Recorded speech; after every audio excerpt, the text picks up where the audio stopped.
기자의 이름이 다시 불리기 시작한 것은 하나의 사진 때문이었다. 오래된 방송 장면, 당시에는 아무 문제도 되지 않았던 장면, 그러나 지금 이 시점에서는 전혀 다른 의미로 해석될 수밖에 없는 한 컷의 이미지였다.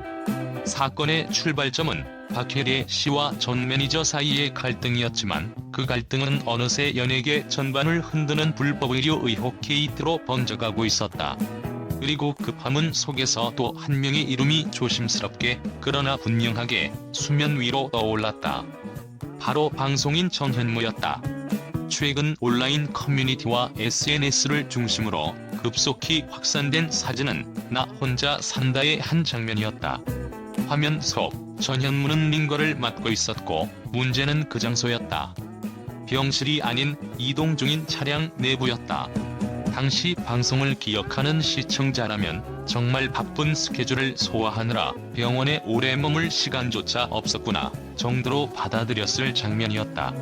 실제로 방송은 그렇게 연출됐고 시청자 역시 그렇게 이해했다. 그 시절 그 장면은 동정과 공감의 대상이었다. 그러나 상황은 달라졌다. 연이어 터져나온 주사 임모 불법 시술 논란, 의료법 위반 여부를 둘러싼 사회적 관심, 그리고 여러 연예인들이 실제로 불법 시술을 받은 사실이 확인되면서 대중의 시선은 과거로 향했다. 그렇다면 저 장면은 정말 아무 문제가 없었을까?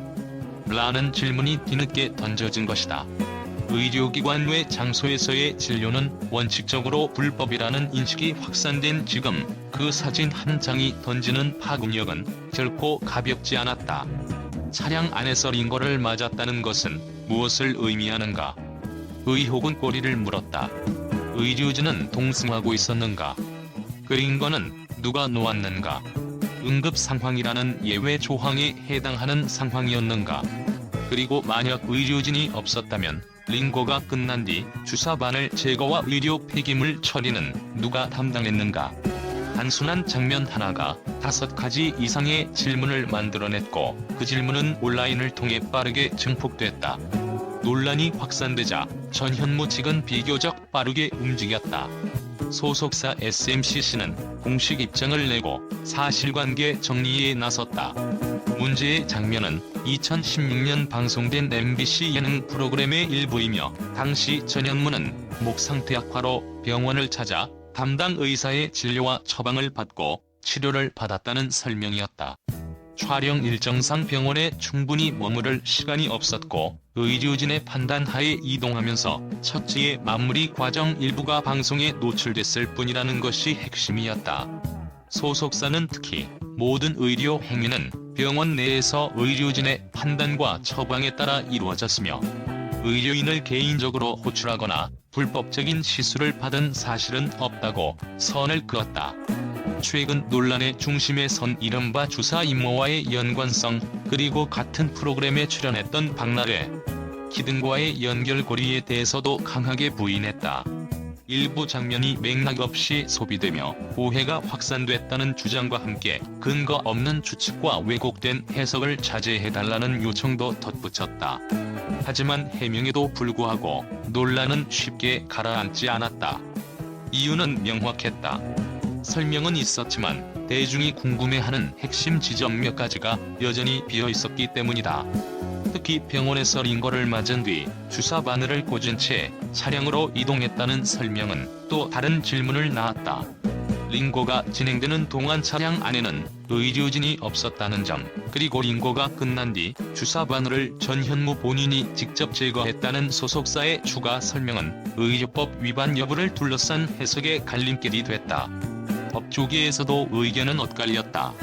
박성배 변호사는 의료 행위가 계속되는 상황에서 의료인이 동반하지 않았고 장소 역시 의료기관이 아니었다면 의료법 위반 소지가 있다고 지적했다. 특히 환자 본인이 주사바늘을 제거하는 행위 자체가 의료 행위의 연장선으로 해석될 여지가 있다는 점을 문제로 봤다. 반면 노정원 변호사는 의료법은 의료인의 자격과 행위를 규율하는 법이라며 환자가 자신의 신체에 행하는 행위는 처벌 대상이 아니다라고 반박했다.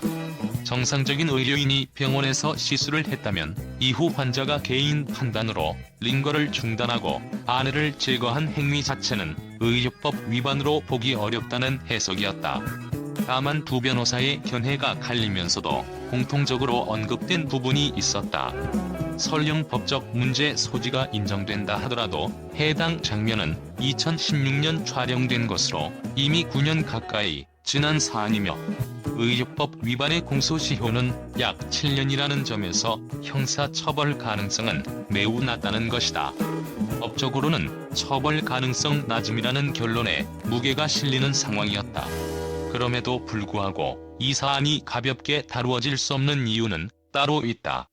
9년 전 해당 장면이 방송됐을 당시 나 혼자 산다는 시청률 10%를 넘나드는 대표 예능이었다.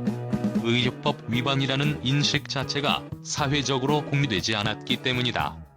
그때는 아무도 문제를 제기하지 않았다. 불법 의료 시술 논란을 통해 대중의 인식은 바뀌었고 같은 장면도 전혀 다른 의미로 읽힌다. 그러나 지금은 다르다. 문제는 과거의 행동이 아니라 현재의 인식과 기준이다.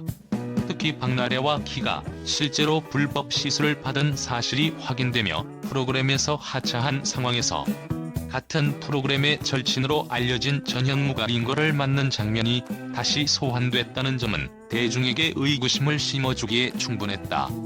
정말 아무런 연관이 없었는가라는 질문은 의혹이 아닌 감정의 영역에서 시작됐고 바로 그 지점이 이번 논란의 가장 민감한 부분이다. 전문가들은 이 상황을 법의 문제가 아니라 신뢰의 문제라고 진단한다.